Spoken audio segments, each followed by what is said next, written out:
বাংলাদেশে ফের আক্রান্ত হিন্দুরা হিন্দুদের নির্যাতনের ছবি পোস্ট করেছেন সাহিত্যিক তসলিমা নাসরিন। চট্টগ্রামে বেছে বেছে হিন্দুদের বাড়িতে আগুন ধরিয়ে দেওয়ার অভিযোগ। চট্টগ্রামের রাউজানের দুই বাসিন্দার বাড়িতে আগুন লাগিয়ে দেওয়া হয়েছে। সুখ শীল ও অনিল শীলের বাড়িতে আগুন ধরিয়ে দেওয়া হয়। বাইরে থেকে দরজা আটকে অগ্নিসংযোগের অভিযোগ। আগুনে পুড়ে ছাই অন্তত 7টি ঘর। আগুন লাগার পর বাঁশ এবং বেড়া ভেঙে বেরিয়ে আসেন বাসিন্দারা। বরাত জোরে কোনো রকমে রক্ষা পেয়েছেন দুই পরিবারের সদস্যরা। দুষ্কৃতীদের খোঁজ চলছে, জানিয়েছে রাউজান থানা।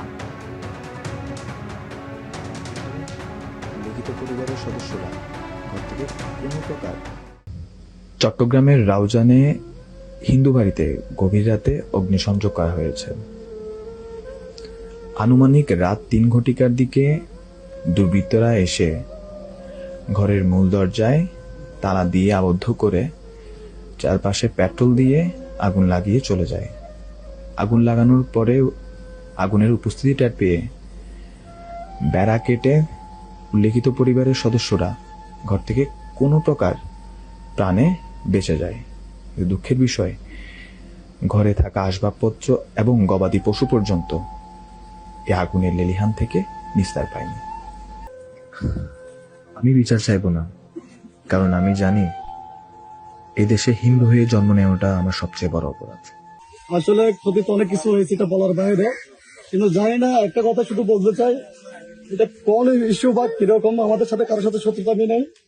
এটা আমাদেরকে ভিতরে লক করে, মানে বাইরে থেকে লক করে আমাদেরকে আগুন দেওয়ার পরিকল্পনা, মানে আগুন দিয়ে দিয়েছে অলরেডি। আর আমরা বেরিয়েছি বাইরে দরজা কেটে, অনেক কষ্ট বিনিময়ে। ছোট বাচ্চা ছিল, ঘরের সবকিছু ছিল। স্যার, আমি একটা প্রবাসী, আমি আসছি বেশি দিন হয় নাই, এই 3 মাস হচ্ছে। আর আমি এসে নতুন বিয়ে করছি মাত্র 1.5 মাস। সব আমার জিনিসপত্র যা আছে, সামান সবকিছু পুরো শেষ। হাঁস ছিল, হাঁস সব শেষ, সবকিছু শেষ। আমার টোটাল ক্ষতি কত হবে? টোটাল ক্ষতি অনুমানিক 15 থেকে 10 লাখ টাকা এরকম, কারণ ক্যাশ ছিল 55,000 টাকা। আপনার নাম কি বলছেন? আমার নাম মিটন সিং। আর ঘটনা হয়েছে 3:20 অনুমানিক। অনেক কষ্ট বিনিময়ে বেরিয়েছে। বাইরে থেকে দরজা বন্ধ ছিল? বাইরে থেকে দরজা বন্ধ ছিল। বিএলওদের অ্যাপে একের পর এক অপশন। অভিযোগ, যার জেরে ক্রমশ বাড়ছে বিএলওদের দায়িত্ব এবং চাপ। এর প্রতিবাদে মঙ্গলবার বিক্ষোভ দেখালেন তৃণমূলপন্থী বিএলওরা। আর সেই বিক্ষোভেই তৈরি হলো তুলকালাম পরিস্থিতি। তৃণমূলপন্থী বিএলওদের বিক্ষোভে ফের তুলকালাম। প্রথমে গার্ডরেল ধরে ঝাঁকুনি, তারপরই তার উপর উঠে টপকানোর চেষ্টা।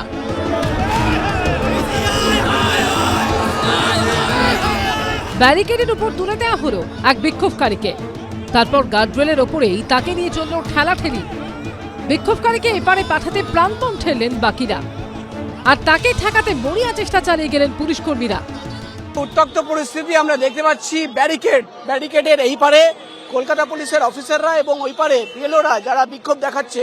প্রায় 1 ঘন্টা বেশি সময় হয়ে গেছে। মাঝে মাঝেই কিন্তু ব্যারিকেড টপকানোর চেষ্টা, অর্থাৎ আমরা দেখলাম কিছুক্ষণ আগেই 4-5 জন এই ব্যারিকেড টপকে এই পারে চলে আসে। তাদের পুলিশ ডিটেন করে তাদের কিন্তু পাশে গাড়িতে বসানো হয়েছে।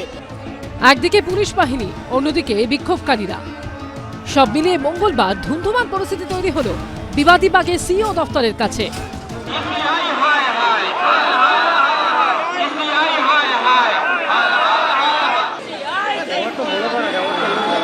আমরা এটাই দাবি চাইছি, আমাদের যেন কাজের চাপ হালকা করে দেওয়া হয়। যেখানে মাইক্রো অবজারভার নিয়োগ করা হচ্ছে, তাহলে সেই কাজগুলো কেন মাইক্রো অবজারভারকে দিয়ে করাচ্ছে না? কেন বিএলওদের উপর ঘাড়ে চাপিয়ে দিচ্ছে? বিক্ষোভকারীদের দাবি, বিএলওদের অ্যাপে একের পর এক নতুন অপশনের জেরে ক্রমশ দায়িত্ব এবং চাপ বাড়ছে বিএলওদের। এর মধ্যেই মঙ্গলবার ফের একটি নতুন অপশন যোগ করা হয়েছে সেই অ্যাপে।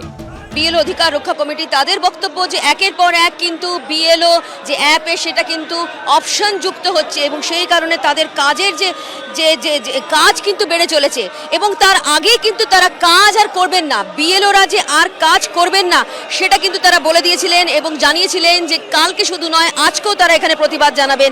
সেই চিত্রটাই কিন্তু দেখতে পাচ্ছি। সকালেও দেখলাম যে বিএলও অ্যাপে একটা নতুন অপশন এসছে।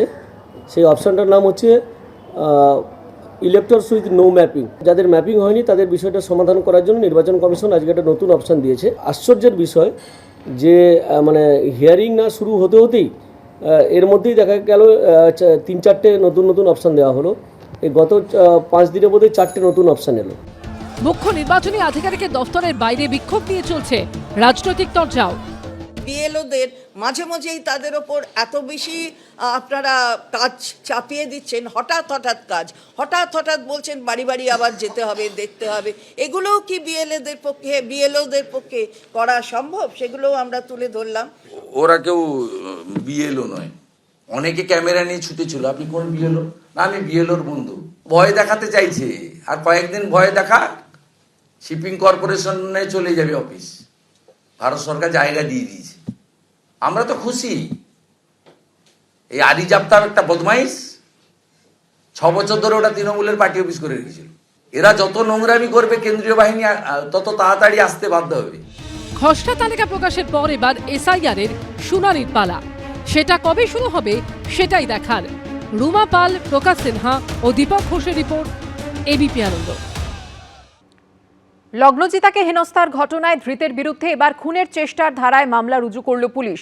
শিল্পী হেনস্থায় খুনের চেষ্টার ধারা বাড়াবাড়ি ও অযৌক্তিক বলে পোস্ট করলেন ডেবরা তৃণমূল বিধায়ক হুমায়ুন কবির। যদিও শিল্পীর পাশেই দাঁড়িয়েছেন বর্ষিয়ান তৃণমূল সাংসদ সৌগত রায়। উনি চিৎকার করে বলেন, অনেক জাগমা হয়েছে, এবার একটু সেকুলার গা। পূর্ব মেদিনীপুরের বেসরকারি স্কুলের অনুষ্ঠানে গান গাইতে গিয়ে চূড়ান্ত হেনস্থা। ভগবানপুরে লগ্নজিতা চক্রবর্তীকে হেনস্থার অভিযোগ ঘিরে সমালোচনার ঝড় উঠেছে। এই মুহূর্তে পুলিশ হেফাজতে রয়েছেন ধৃত মূল অভিযুক্ত মেহবুব মল্লিক। তার বিরুদ্ধে আগেই শ্লীলতাহানি সহ একাধিক ধারায় মামলা রুজু করেছে পুলিশ। এবার অভিযুক্তের বিরুদ্ধে যুক্ত করা হলো খুনের চেষ্টার ধারাও। কিন্তু বিভিন্ন মহলে যখন তীব্র সমালোচনা, তখন এই ঘটনা নিয়ে দুই সুর শোনা গেল তৃণমূলের সাংসদ ও বিধায়কের গলায়। ডেবরার তৃণমূল বিধায়ক প্রাক্তন আইপিএস অফিসার হুমায়ুন কবির আবার সোশ্যাল মিডিয়ায় পোস্ট করেছেন, খুনের চেষ্টার মামলা এটা বাড়াবাড়ি এবং অযৌক্তিক। প্রত্যেক ক্রিয়ার সমান ও বিপরীত প্রতিক্রিয়া বাড়াবাড়ি ঘিরেই হয়। বন্ধুরা কি বলেন? যদিও শিল্পীর পাশে দাঁড়িয়েছেন বর্ষিয়ান তৃণমূল সাংসদ সৌগত রায়। তাকে কোথাওই হেনস্থা করা হয়ে থাকলে সেটা অন্যায়, সেখানে পুলিশ বা প্রশাসনের ব্যবস্থা নেওয়া উচিত। কিন্তু আমার প্রত্যক্ষ কোনো জানা নেই। তবে আমার মনে হয় যে একজন তরুণী গায়িকাকে কেউ হেনস্থা করে থাকলে তার বিরুদ্ধে ব্যবস্থা হওয়া উচিত। এই ঘটনার তদন্ত নেমে কিছু ভিডিও ফুটেজ সংগ্রহ করেছে পুলিশ। সেসব খতিয়ে দেখা হচ্ছে। ঋত্বিক প্রধান, কৃষ্ণেন্দু অধিকারী, এবিপি আনন্দ। এবিপি আনন্দ, এগিয়ে থাকে, এগিয়ে রাখে।